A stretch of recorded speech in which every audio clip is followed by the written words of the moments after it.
Augustine to host ceremonies celebrating rabbis who stood against segregation and along with Martin Luther King Jr.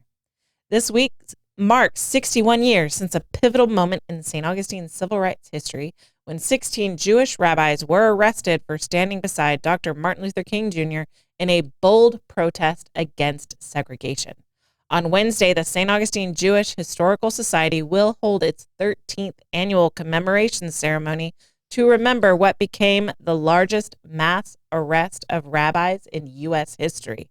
The event will be held at the Old County Jail on Lewis Speedway, the very location where the rabbis were detained in 1964. Local leaders, including Mayor Nancy Sikes-Kline, will read from the historic letter titled "Why We Went," a powerful statement of solidarity and moral conviction against racial injustice.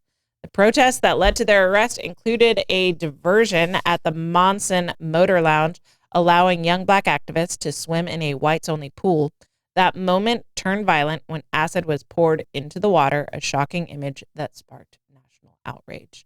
Adding to the emotional resonance of the day, the son of one of the arrested rabbis will read a personal letter from Dr. King inviting his father to join the movement for justice. Following the noon ceremony, guests will be able to visit the mobile Museum of Tolerance, making its first stop in Florida and remaining open until 4 p.m. This historic act of courage and the public reaction to it helped catalyze national change. The very next day, Congress passed the Civil Rights Act of 1964, ending 83 days of debate and reshaping the future of the nation. This is going to be a really powerful ceremony. Yeah.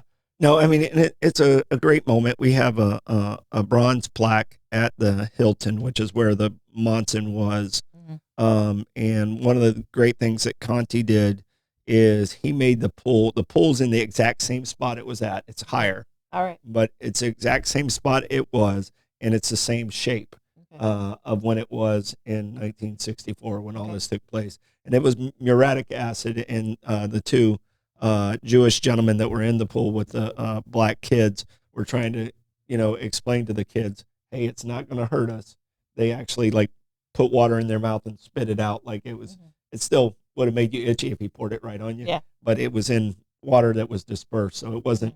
It was diluted. It was diluted, and it was very much staged, because when the two Jewish gentlemen got in the pool, they waved the kids over that were standing on the street, mm-hmm. and there were cameras already ready. Yeah. So it was completely staged, and mm-hmm. The owner of the hotel, Mr. Brock, kind of snapped a little bit. Yeah. It was a dark moment in our history, mm-hmm. but it's a part of our history we cannot forget and can't let it slide by. Yeah, we can't forget. We have to continue to move forward and learn from it. So this is going to be a great remembrance. If you have the availability to get there, I would highly encourage you to do so. Mm-hmm.